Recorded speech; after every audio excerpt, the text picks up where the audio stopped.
Gussie, shall we show them the rehearsal room? What do you think? Okay, here we go. So here's the rehearsal room, and my daughter and I spent a lot of time in here together when we were playing frequently, playing out at assisted living facilities and memory care centers where we would volunteer and play music to the patients. And now I play just myself when I do, which is not often enough. Those paintings are Amelie's, my daughter. She did those. That's her bumblebee. I like to think of it as an homage to Muddy Waters, King Bee, or Honey Bee, or there's a lot of blues songs about honeybees and king bees and queen bees. And then Tom Petty, when someone asked him at one point why he chose music, because he was obviously smart enough, he could have done anything.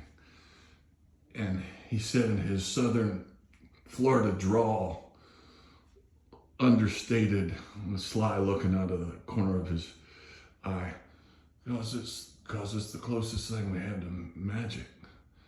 And I concur. Anyway, here's some of these things are from concerts I've seen. I'm a huge blues fan, and I can't play blues very good, but I do my best. Mr. Buddy Guy. I got that at believe it or not, at an auction. I got this Stratocaster, American Strat, at an auction to raise money to rebuild the monkey building at the Philadelphia Zoo that had burned down. So they had all this stuff, like all sorts of rock and roll memorabilia, and they only had one thing on the list, which was a blues thing, and it was this guitar. So all of the fans that were there to bid really weren't interested in blues. So when it came up for auction, nobody wanted it, and I put a bid out for the cost of the guitar, which at the time was, $700. I ended up getting an autographed original American Strat with Buddy's autograph on it for like $800, which was a steal. I still can't play the damn thing though. I can play a telly a little bit. If I play electric guitar, I can do a telly. This particular one with a thin neck, I don't know why, but I can fake. This lady here was a beautiful soul. Fran and Tom were married longer than I've been alive. I'm 64. They've been married. They were married at the time I took this picture, 68 years. They got married right out of high school, and Fran was stricken with Alzheimer's. Tom was her husband, who was an engineer, who was not impaired, but he took his own room on the other side in assisted living just to be with her every day. Their love was an exceptional example of unconditional devotion to each other. Anyway, that particular day, Fran had a fake or a temporary tattoo of a tiger, and that is my talisman. I was born in the year of the tiger, and I studied a lot of Oriental martial arts, and so I have a thing about tigers. And anyway, so that's Fran. And then this is Howlin Wolf, John Lee Hooker. This is unbelievable but true. I was on an airplane heading to San Francisco, and he had just finished opening for the Rolling Stones in Atlantic City, and he was in first class. And I said to the stewardess after I got back, settled in my seat back in coach, because I recognized him, "Excuse me, ma'am, but do you have a hooker on board?" And she looked at me, and I said, "Mr. John Lee Hooker." And she said, "Yeah, I do believe." And I said, "Could you ask him if once we get all settled and the no seatbelt sign is turned off, I could go up and say hi?" And she said, "Okay, let me check." And then sure enough, so I had this cassette of his latest which was duets with all these luminaries. It was called The Healer, and the best one was with Carlos Santana. I had that in my backpack. So I go up and I talk to him, and his manager's sitting right next to him. And the young manager said, "Hey man, look, I'm gonna go stretch my legs. Sit down and go for it." So I sat next to him for like a half an hour, 40 minutes, talking to him. And he autographed the insert of my cassette of his latest release, which I will treasure always. And his manager told me that, unlike many artists, John Lee, even though he could not read or write, he was smart enough to manage his money and give it to people that he trusted to invest it. And he did not squander it. And he was able to live comfortably into a very, a comfortable retirement. He lived outside of San Francisco. But anyway, and this is one of my other heroes, Mississippi John Hurt.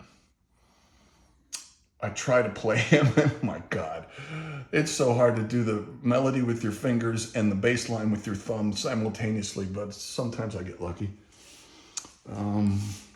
Amelie and I performing in a assisted living facility where her Uncle Jean is, a couple years ago when we were over there playing for the people.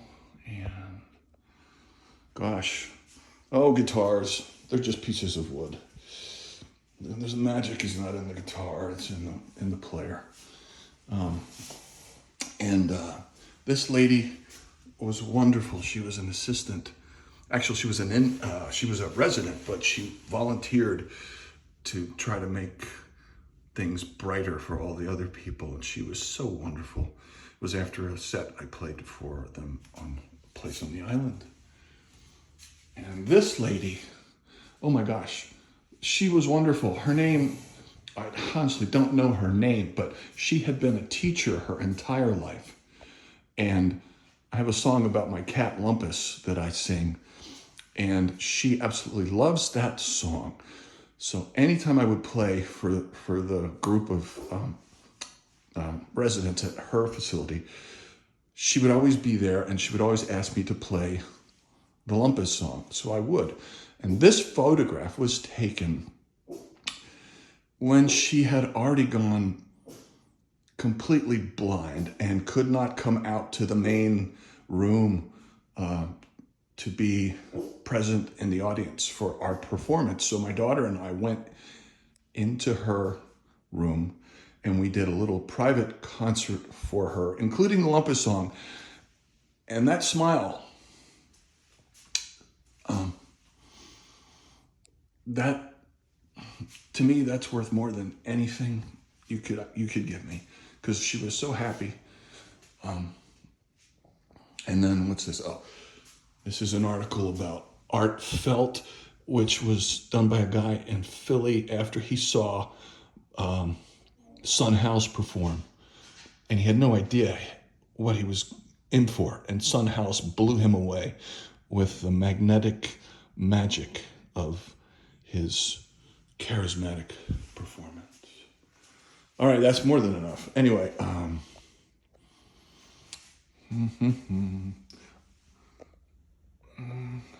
there you go. All right, there's my rehearsal room. I think I've overstayed my welcome. People are probably like, all right, get on with it. All right, there you go. I just love that one. It's me and my daughter, at least that's what I try to do. I try to take the beautiful idea of passing on the love of music from one generation to another. And I tried to do that with her. All right.